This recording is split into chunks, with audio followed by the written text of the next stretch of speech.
Hello all. In this video we'll look at the new Intel Developer Cloud offering from Intel, and we'll see some of the notebooks that are for free to get started with. It's like a recipe for the GenAI essentials. So when you arrive at the main page, at the home page, you'll see there are at the rock bottom there is this GenAI essentials. There are three notebooks that are provided. So first of all, we'll look at the simple LLM inference. We'll just click on launch. It would just open up the Jupyter lab for us so that we can run through the code itself. So Jupyter lab is a server that we would be using. Within that we have different kernels. Those kernels execute our code, and when we just open it up, let it come up. Okay, so the simple LLM inference notebook is up. We are into the PyTorch GPU. So this is a in the standard tier itself, where we are using the GPU Max series. It's being mentioned like we are using the Intel data center GPU Max series. Now one by one we have to run through all the cells in this notebook to get ourselves going. So let us see what exactly it does, and we'll discuss the entire working after that. So when we call this interact to LLM function, it opens up the notebook for us, the main content, what is there in the notebook. So here one important portion is this temperature. So as you reduce the temperature from 0.5, the number of experimentation done by the model is less, but if I go beyond 0.5, it does more experimentation. As of now, we have two models, that are the Camel 5 billion one and the Llama 3 billion model itself. So when we click on start interaction, the model will start loading. So you'll see the color changing. When it turns to green, that means you are at the position where you can get started with your prompt itself. Now it would take some time to come up.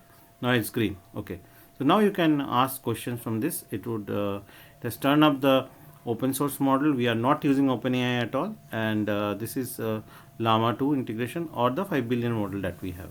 So we'll just ask a question. Tell me something about baseball.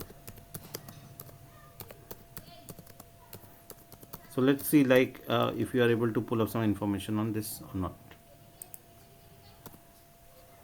So the bot asks questions. We'll wait for a while to see the answers of this. So the objective is to score the runs, getting hits, walks, errors, or catches interference, while preventing your opponents from scoring. Baseball is a team sport played by two teams of 11 players each, with each player having a specialist position. So if we just run through or look at the code itself, there are two things that are very important. First of all, we are considering the hardware options, where we are enabling the SDP fusion values to 1, as well as some SQL parameters that are being initialized. After that, we are initializing the Intel optimized PyTorch tokenizer as well as Llama casual index. Here you see from the IPython widget itself, we are getting started with the GUI option of HTML. Now, as soon as the random seeding is done, it balances the entire model that's being available for us, so that we can go through the entire LLM inference process easily. Now this portion of the code, what exactly it does is that it searches for the different type of hardware available for us. If GPU is available, we'll look at for GPU. If no GPU is there, we'll fall back to the CPU itself.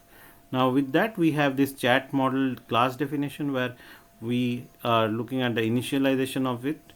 Then we have the input preparation. Warm up is very important, because at every time when the model warms up, it allows us to do subsequent inference faster. So that's the important part. And after that, we are at the text processing. Finally, as I mentioned, temperature is very important. A number of beans here, the controls the breadth of the text search in the text generation. It takes much of your CPU utilization, that is the number of beans itself. Model selection allows us to select the models that are there. So model cache is saving the model that are there. Now currently, if you look at the models option, there are two models listed. You can look at different methods of integrating different models if you want to try out. This is the portion you have to look at it. Now after that, you just call in this function, where you get all the details of the LLM models itself. Now you're good to go. So that's more about the simple LLM inference notebook. We'll look at different options later on. Thank you.